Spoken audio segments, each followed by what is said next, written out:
Welcome to QuarantineCast, episode 1. The world has changed. None of us changed it. But now we're stuck indoors faced with ourselves and learning that we have no control over the world. But hopefully, we're learning that we do have control over ourselves. As ancient Roman philosopher Seneca the Younger said, the whole world lies in uncertainty. Live immediately. But wasn't that always the case?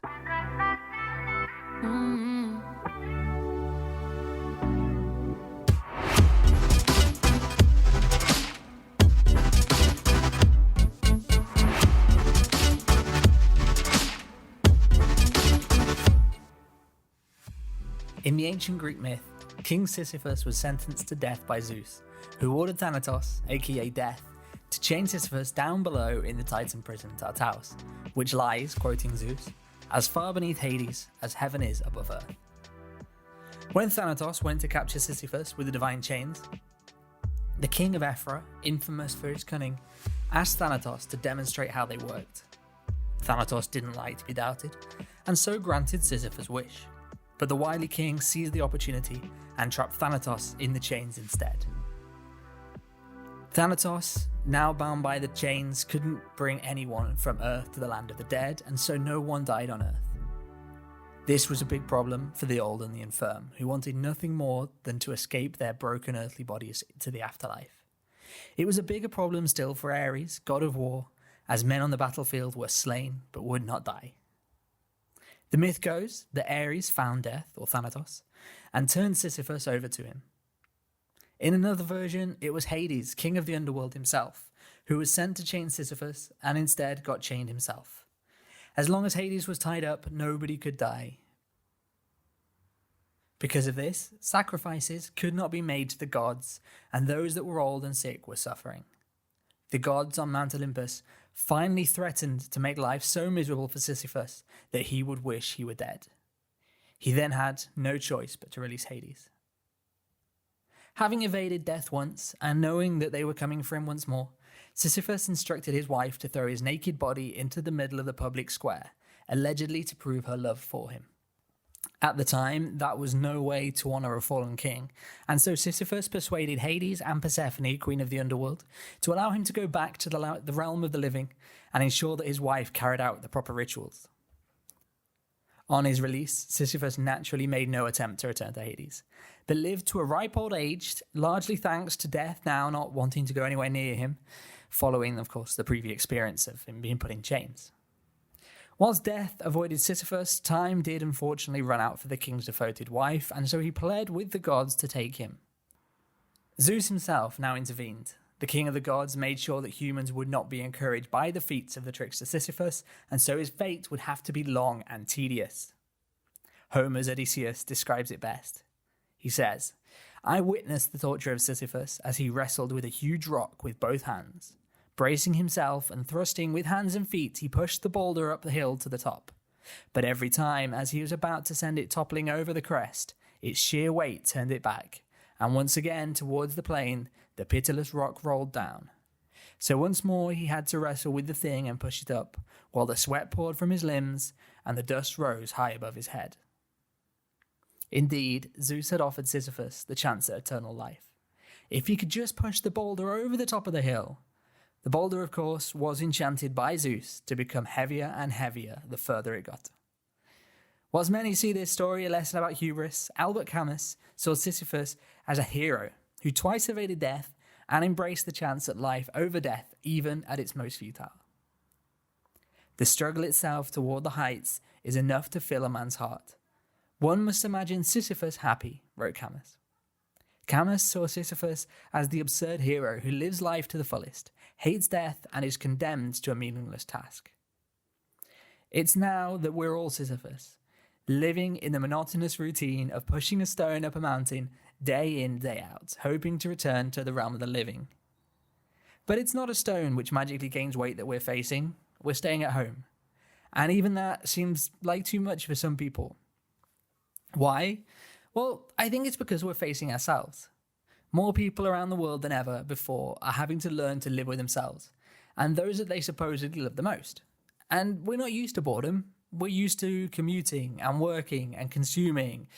we were pleasantly distracted with the good and the fun and the flashness of the world. We were, like in Aldous Huxley's Brave New World, growing up to love our servitude. We had been conditioned to live for the grind. We didn't want change. Change is a menace to society. But now the world has changed. Now we're forced to face reality, and we don't know which was reality and which was a dream, which was the desire.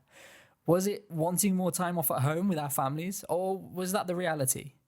Now we have to face this difficult truth, as well as that of our own mortality and difficulties as the common enemy, the grind we so loved, which has been torn from us. Mustafa Mond, in A Brave New World, speaking with the savage, he says, "You're claiming the right to be unhappy. Not to mention the right to grow old and ugly and impotent. The right to have syphilis and cancer, the right to have too little to eat, the right to be lousy, the right to live in constant apprehension of what may happen tomorrow, the right to catch typhoid, the right to be tortured by unspeakable pains of every kind." That was Mustafa Mond trying to convince the savage in A Brave New World not to turn away from society, not to turn away from civilization. But civilization in A Brave New World was abound with distractions and unbelievable desires being fulfilled at all times. It was instant gratification in every minute. And instead, the savage rejected it. He says, "No, I want to claim the right to be unhappy." We've had it forced on us. As we lock ourselves away to avoid the spread of this potentially deadly disease, our distractions are largely left outside. Like the savage in A Brave New World, we have to claim them all. Learn to live with yourself. If you're lonely, when you're alone, you're in a bad company, said Jean-Paul Sartre. We're like French philosopher René Descartes' prisoner, who, dreaming that he is free, starts to suspect that it's merely a dream, and he wants to go on dreaming rather than waking up. Descartes admits that he too fears being shaken out from his dreams because he's afraid that his peaceful sleep may be followed by hard labour when he wakes, and that he shall have to struggle not in the light of the imprisoning darkness, but of the problems that he's raised. It seems we're always dreaming of freedom. Freedom from the 9 to 5. Now freedom from our own homes and from ourselves. We no longer know where is the light and where is the imprisoning darkness of our realities. The book Letters to a Young Poet, which is a publication of a series of letters from Austrian poet Rainer Maria Reich, exchanged with a student at a military academy, advising him on how to write. Reich told the aspiring poet to learn to be able to, and even love being alone. He said, "Love your servitude and try to sing out with the pain it causes you. For those who are near you are far away, and this shows that the space around you is beginning to grow vast. Be happy about your growth, in which of course you can't take any more with you, and be gentle with those who stay behind. Be confident and calm in front of them, and don't torment them with your doubts, and don't frighten them with your faith or joy, which they wouldn't be able to comprehend. Seek out some simple and true feeling of what you have in common with them, which doesn't necessarily have to alter when you yourself change again and again, when you see them. Love life in a form that is not your own, and be indulgent toward those who are growing old, who are afraid of the aloneness that you trust. And don't expect any understanding, but believe in a love that is being stored up for you like an inheritance, and have faith that in this love there is a strength and a blessing so large that you can travel as far as you wish without having to step outside of it." This is a great chance for us all to get to know ourselves. Controversial author and clinical psychologist Jordan Peterson writes, "What do you know about yourself? You are, on the one hand, the most complex thing in the entire universe, and on the other, someone who can't even set the clock on your own microwave. Don't overestimate your self-knowledge." "Man conquers the world by conquering himself," said Zeno, the founder of Stoic school of philosophy. Camus was fascinated by Sisyphus' thoughts when, after he had crumbled under the massive weight of the stone, and the stone had tumbled back down to the bottom, he came marching down the mountain to start anew. I see that man going back down with a heavy yet measured step toward the torment of which he'll never know the end. This is the truly tragic moment when the hero Sisyphus becomes conscious of his wretched condition. Like Sisyphus, we're facing this Groundhog Day, but unlike him, this wretched condition will pass. Nor is it so wretched. Perhaps rather than bearing the weight of the world, or even Sisyphus' stone, we should try to bear the weight of being alone with ourselves, learn to love our solitude, and conquer ourselves. Whilst I've been postponing this episode since my laptop stopped working last October, I was almost looking for a good opportunity to start recording again. And of course, the perfect moment never came. I probably never will.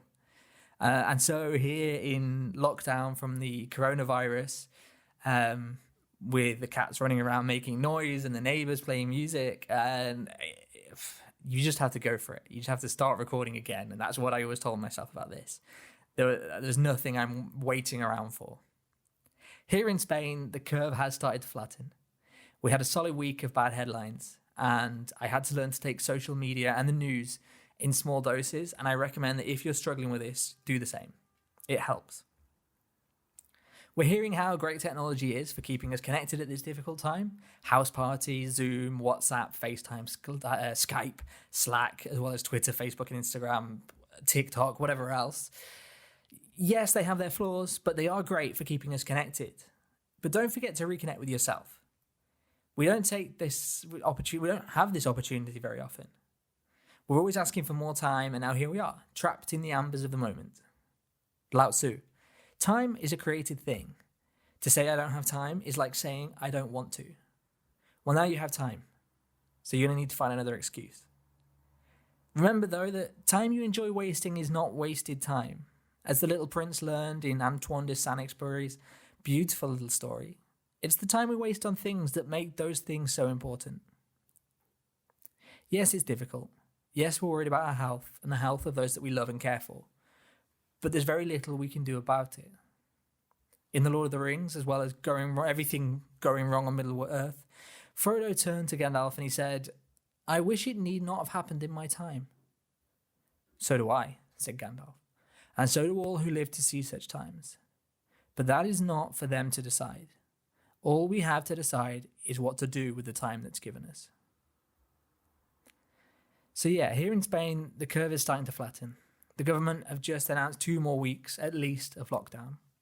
And our lockdown is severe. We can't go out, except to do essential food shopping and for essential workers to go to work. But otherwise, we face a €600 fine. I know that's being painted as punishment in the UK for bad behaviour, not following the bizarre and vague lockdown laws that have been put in place there. It's not punishment, though. It's protection. Protection from a terrible virus that's killing 1 in 10 people it affects. Maybe a little bit of protection from ourselves too. Whilst I've tried to avoid criticising any government at this time, I don't think it's helpful, and I think we need to focus on working together to help humanity face this crisis. I do have a few things that obviously I want to say. I'm an opinionated person, as many of you know.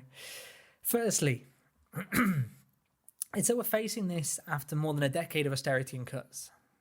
In Parliament in 2016, they voted against giving the public sector a pay rise to bring them in line with inflation. Thus, nurses, doctors, policemen, firefighters, amongst others, have had a decade of what's essentially pay cuts as the price of living increases faster than their salaries. These are the people that we're now applauding and relying on more than ever. But in 2016, when it was announced that these now essential workers wouldn't receive pay rises, certain members of Parliament applauded that decision. That's not on. Furthermore, this is almost 12 years of ideological austerity that's seen many struggle to accrue savings, has forced people to work on 0-hour contracts and live from paycheck to paycheck. I can't help but feel that if if we'd have had 10 years of a more caring society, better access to welfare and greater safety nets, perhaps more people would be going into this crisis with rainy day savings, emergency funds, and a full fridge. And finally, this issue of lockdown. I've been watching the UK from here, further along the curve in Spain, and I can't help but feel that the government have resorted to their usual divide and conquer approach. Rather than enforcing any particular kind of lockdown for the good of the people, they're leaving it up to you to argue amongst yourselves. Now, I'm in no way in favour of a police state or authoritarianism, but I do believe that it's up to the government to take responsibility and to lead people. Instead, I feel like they've offloaded it onto the public. They've put themselves in the position of disciplinarian schoolteacher. Follow the rules or be punished with a stricter lockdown.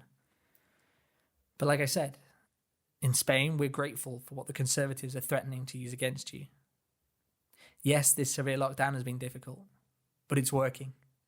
We saw 4 days of a decreased death rate. It has spiked again, unfortunately. But there's plenty of good coming out of all of this. Businesses are working harder to drive automation and flexible working and remote working. Countries that are looking at universal basic income, and hopefully, we will see national health services valued for what they really are. During this time, I've seen a nice parable, as told by Alan Watts. It's called The Parable of the Chinese Farmer. It's an old story, but it's good enough to bear repeating. I won't be able to do it as well as Alan Watts. He was a tremendous storyteller. Sometimes good things come out of bad things, and most bad things aren't nearly as bad as we fear they will be. The story goes like this. Once upon a time, there was a Chinese farmer whose horse ran away. That evening, all of his neighbours came round and to commiserate. They said, "We're sorry to hear your horse has run away. This is most unfortunate." The farmer said, "Maybe." The next day, the horse came back and brought with it 7 wild horses. And in the evening, everybody came back and said, "Oh, isn't that lucky? What a great turn of events. Now you have 8 horses." The farmer again said, "Maybe." The following day, the farmer's son tried to break in one of the horses, and whilst riding it, he was thrown and broke his leg. The neighbours then said, "Oh dear, that's too bad." To which the farmer responded, "Maybe." The next day, the conscription officers came around to conscript people into the army, and they rejected the farmer's son because he had a broken leg. Again, all the neighbours came around and said, "Isn't that great?" And again, of course, the farmer said, "Maybe." The whole process of human nature, it's very complex and integrated in some ways, I think. It's really impossible to tell whether anything that happens has a good or a bad outcome, or whether we can even classify things as good and bad. I do feel that a lot of situations have silver linings. Maybe we're yet to see the silver lining in this situation. But you never know what will be the consequence of misfortune, or you never know what will be the consequences of good nature. We're facing a challenge. United as one world, we're being exposed to adversity. We're scared for our health and the health of those that we love. We have a choice to make. It's not an easy choice, but we can learn to live with ourselves, face these dark times and come through this stronger, having built innovative 21st century communities and been a beacon of light for others. Or we can wallow in self-pity, which, as Maya Angelou points out, in its early stages is as snug as a feather mattress. Only later, when it hardens, does it become uncomfortable. Be careful of being comfortable in self-pity. As the Roman Emperor Marcus Aurelius wrote, "If it's endurable, then endure it. Stop complaining." You'll see a lot of people preaching about what they've achieved at this time or what you should be achieving. I've seen it on LinkedIn, I've seen it on Twitter, I've seen it on Facebook. Personally, whilst I'm saying make the most of this time, I think you should use it to I believe, use it to get to know yourself better and get to know those who you're sharing this time with. That can really, really make you stronger on the other side. Yes, okay, I'm doing various courses online. I'm trying to learn, improve some various things, video editing and stuff. But I think it's having this time, taking this time to find out what it is that you want. I want to leave you with this beautiful poem by American school teacher Kitty O'Mara. As always with the podcast, subscribe and like if you've enjoyed it. Share it with your friends. I'm going to be trying to boost a few things lately. I'm working on the website. I'm going to try and work on a few other things. But yeah, thanks for listening. And I'm going to leave you with this. It's a poem called "And the People Stayed Home." It's by Kitty O'Mara. And the people stayed home and read books and listened and rested and exercised and made art and played games and learned new ways of being and were still and listened more deeply. Some meditated, some prayed, some danced, Some met their shadows, and the people began to think differently, and the people healed. And in the absence of people living in ignorant, dangerous, mindless, and heartless ways, the earth began to heal. And when the danger passed, and the people joined together again, they grieved their losses and made new choices, and dreamed new images, and created new ways to live and heal the earth fully, as they had been healed. Thanks very much for listening.